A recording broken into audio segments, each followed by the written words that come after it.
العالمین والعاقبۃ للمتقین والصلاة والسلام علی سید الرسل وخاتم الانبیاء والمرسلین اما بعد فاعوذ باللہ السمیع العلیم من الشیطان الرجیم من ہمزہ ونفخہ ونفثہ بسم اللہ الرحمن الرحیم رب اشرح لی صدری ویسر لی امری واحلل عقدۃ من لسانی یفقہوا قولی۔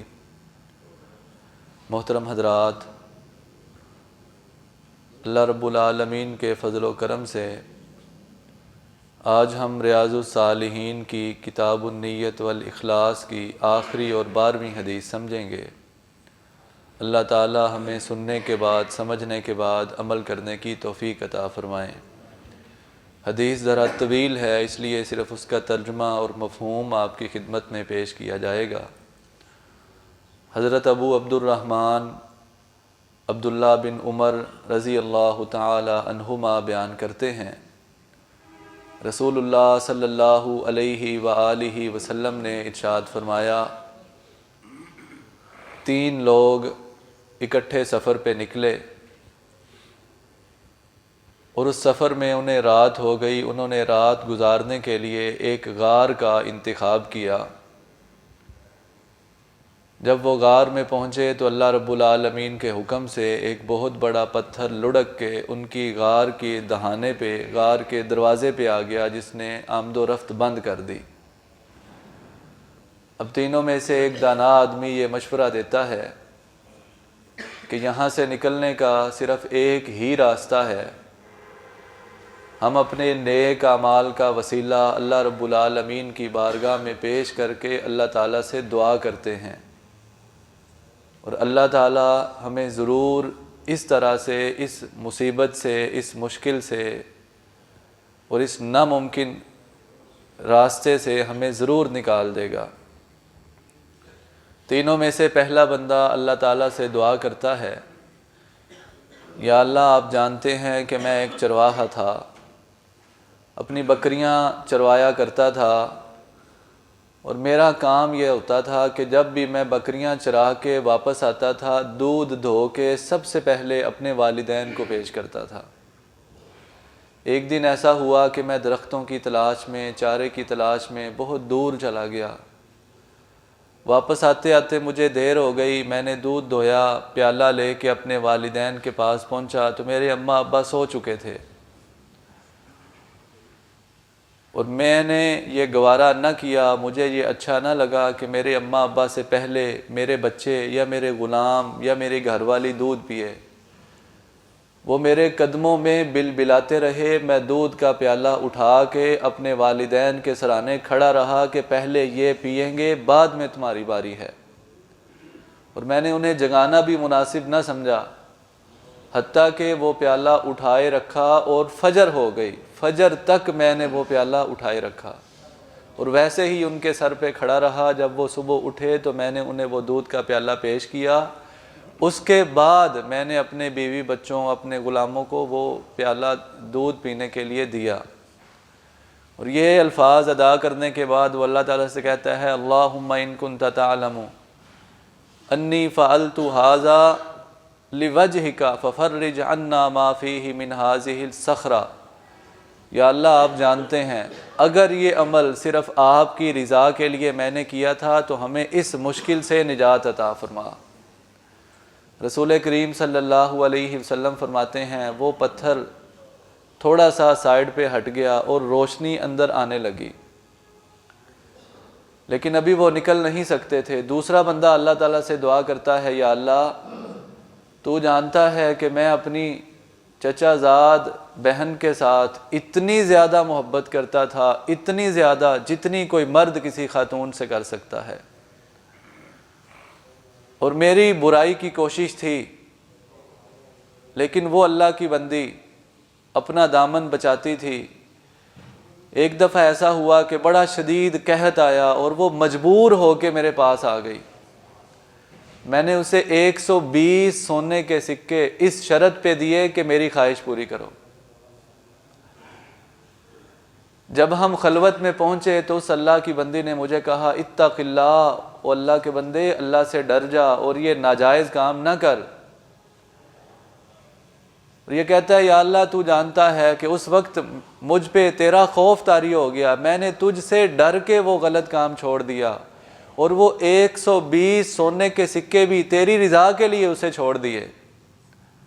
یا اللہ تو جانتا ہے اگر یہ کام فقط تیری رضا کے لیے تھا، فَفْرُجْ عَنَّا مَا فِيهِ، یا اللہ ہمیں اس مشکل سے نجات عطا فرما۔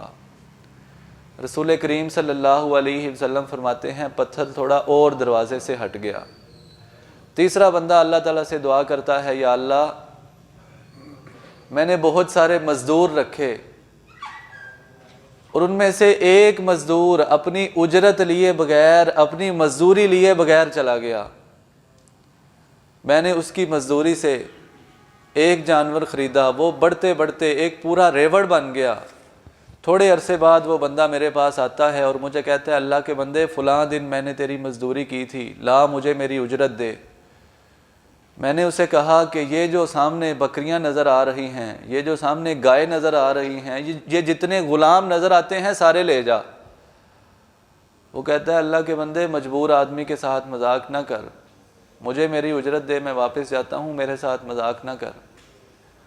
تو کہتا ہے یا اللہ میں نے اسے کہا کہ بھائی یہ سب کچھ تیری مزدوری سے ہی بنا ہے، جا لے جا۔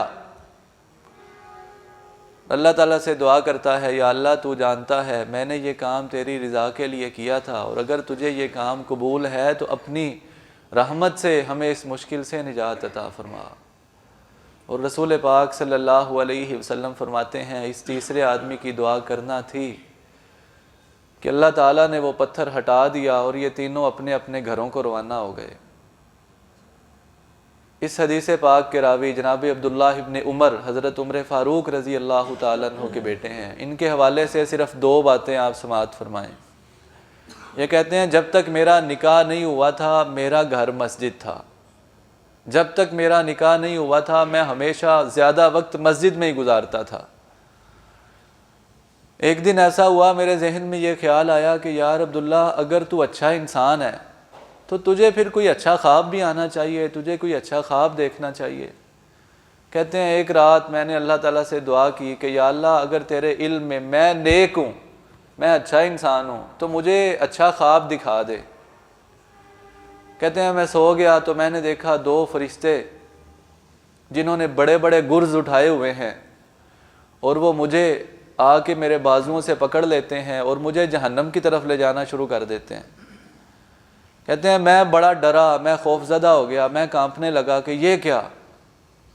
ایک تیسرا فرشتہ سامنے سے آتا ہوا دکھائی دیا، اس کے ہاتھ میں بھی گرز تھا، لوہے کا ہتھوڑا تھا۔ وہ کہتا ہے کہ عبداللہ تم اچھے آدمی ہو، تمہیں پریشان ہونے کی ضرورت نہیں، لیکن شرط یہ ہے کہ اس اچھائی کو قائم رکھنے کے لیے زیادہ سے زیادہ نفل پڑھا کرو۔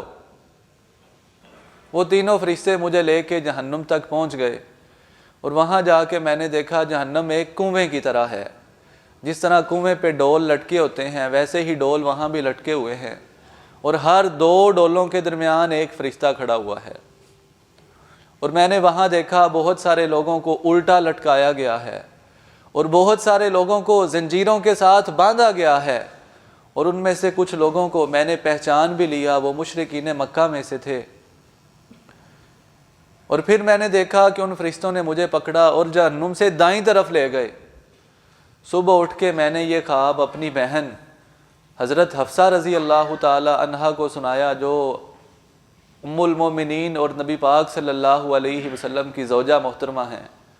انہوں نے یہ خواب نبی پاک صلی اللہ علیہ وسلم کو سنایا تو آپ نے فرمایا کہ عبداللہ تو بہت نیک بندہ ہے۔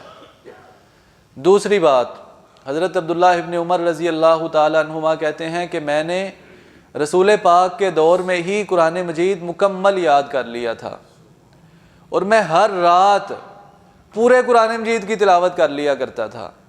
یہ بات نبی پاک صلی اللہ علیہ وسلم کو پہنچی تو آپ فرماتے ہیں عبداللہ مجھے امید ہے کہ تمہاری عمر بہت لمبی ہوگی، تو لہٰذا اپنی جان پہ مشقت نہ کیا کرو، اتنا ظلم نہ کیا کرو، اپنی جان کا بھی حق دیا کرو، اور 1 مہینے میں قرآن پاک مکمل کیا کرو۔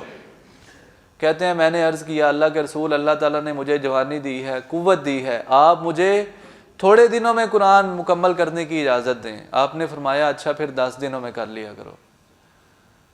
کہتے ہیں میں نے کہا نہیں اللہ تعالیٰ کے رسول، میں اس سے بھی تھوڑے دنوں میں کرنا چاہتا ہوں، آپ مجھے اجازت عنایت فرمائیں۔ محترم حضرات، ہمارا حساب ذرا الٹ ہے۔ ہم تو، ہماری اکثریت تو ایسی ہے جو سال میں بھی ایک دفعہ قرآن مجید نہیں پڑھتی، اور یہ کہتے ہیں میں 10 دن سے بھی کم مجھے اجازت عنایت فرمائیں۔ تو آپ نے فرمایا پھر 7 دنوں میں کر لیا کرو۔ کہتے ہیں میں نے پھر گزارش کی، آپ نے فرمایا نہیں، اس سے کم نہیں۔ اب آئیے حدیث پاک کی طرف۔ حدیث پاک سے ہمیں بہت ساری باتیں سمجھ آتی ہیں۔ سب سے پہلی بات یہ کہ آپ اپنے نیک اعمال کا وسیلہ دے کے اللہ تعالیٰ سے دعا کر سکتے ہیں۔ آپ نے کوئی کام اللہ تعالیٰ کی رضا کے لیے کیا ہے اخلاص کے ساتھ، جس پہ آپ کو یقین ہے کہ ریا کا شائبہ نہیں ہے، آپ اس کام کا حوالہ دے کے، واسطہ دے کے، وسیلہ دے کے اللہ تعالیٰ سے دعا کریں، اور اللہ تعالیٰ وہ دعا آپ کی ضرور قبول فرما لیں گے۔ اور یہاں کچھ لوگ اشخاص کا، افراد کا، بزرگوں کا وسیلہ دے کے دعا کرتے ہیں۔ ایسی کوئی دلیل نبی پاک صلی اللہ علیہ وسلم سے ثابت نہیں ہے۔ یہ ایک غلط عمل ہے۔ جو چیز سنت سے ثابت نہ ہو ہم اپنی طرف سے کریں تو وہ جائز نہیں ہوتا۔ بہرحال نیک اعمال کا وسیلہ دے کے آپ دعا کر سکتے ہیں۔ دوسری چیز، والدین کی خدمت کرنا بہت بڑی نیکی ہے، بہت بڑی نیکی، اور ان کا حق آپ کے بیوی بچوں سے بھی زیادہ ہے۔ اگر آپ والدین کی خدمت کرتے ہیں تو آپ کو دنیا میں بھی مشکلات سے، مصیبتوں سے، پریشانیوں سے چھٹکارا مل جائے گا۔ تیسری بات کہ آپ اپنے آپ کو پاک دامن رکھیں، گناہ سے بچا کے رکھیں، بدکاری سے بچا کے رکھیں۔ یہ پاک دامن رہنا، گناہ کا موقع ہونے کے باوجود گناہ چھوڑ دینا، جو بندہ ایسے کرتا ہے اللہ رب العالمین قیامت والے دن اسے اپنے عرش کا سایہ عطا فرمائیں گے۔ چوتھی بات، مزدوروں کا حق نہ رکھیں، امانت میں خیانت نہ کریں، ہمیشہ دیانتداری کے ساتھ، امانت داری کے ساتھ لوگوں کے حقوق ان تک پہنچائیں اور ان کے ساتھ خیر خواہی کرتے رہیں۔ آپ لوگوں کے ساتھ خیر خواہی کریں گے، ان کی امانت میں خیانت نہیں کریں گے، اللہ تعالیٰ آپ پہ مہربانی فرمائیں گے۔ پانچویں بات، کبھی بھی اللہ رب العالمین سے امید ٹوٹنی نہیں چاہیے۔ بظاہر ناممکن بھی ہو، آپ جتنی مرضی پریشانیوں میں چلے جائیں، جتنی مرضی دکھوں میں چلے جائیں، آپ کو سارے جواب دے دیں، کوئی راستہ دکھائی نہ دے، لیکن اللہ سے امید نہ ٹوٹے، کبھی بھی اللہ کی رحمت سے مایوس نہیں ہونا۔ یہاں تینوں دوست جو پھنسے تھے ان کے لیے بظاہر کوئی راستہ نہیں تھا، صرف ایک ہی سہارا تھا اللہ رب العالمین کا، اور انہوں نے اللہ سے امید لگائی، اللہ سے دعا مانگی۔ جب کوئی اور راستہ دکھائی نہیں دیا، اللہ رب العالمین نے اس طرح مدد فرمائی کہ جس طرح ان کی سوچ اور وہم و گمان میں بھی نہیں تھا۔ یہاں اولیاء کرام کی کرامت کے بارے میں بھی پتہ چلتا ہے کہ جس طرح انبیاء کرام کو اللہ تعالیٰ معجزات عطا فرماتے ہیں، اسی طرح اللہ رب العالمین اپنے اولیاء کرام کو کرامتیں عطا فرماتے ہیں۔ لیکن یاد رکھیے، معجزے انبیاء کے بس میں نہیں ہوتے، کرامتیں اولیاء کے بس میں نہیں ہوتی، یہ اللہ رب العالمین کے حکم سے ہوتی ہیں۔ اللہ جو چاہیں، جسے چاہیں وہ عطا فرما دیتے ہیں۔ اللہ رب العالمین سے دعا ہے اللہ رب العالمین ہمیں بھی نیک اعمال کرنے کی توفیق عطا فرمائیں، اور نیک اعمال صرف آخرت میں ہی نہیں، دنیا میں بھی انسان کی بہتری اور مشکلات سے چھٹکارے کا سبب بنتے ہیں، جیسا کہ اس حدیث سے ہمیں معلوم ہوا۔ اللہ رب العالمین ہمیں توفیق عطا فرمائیں۔ وآخر دعوانا ان الحمد للہ رب العالمین۔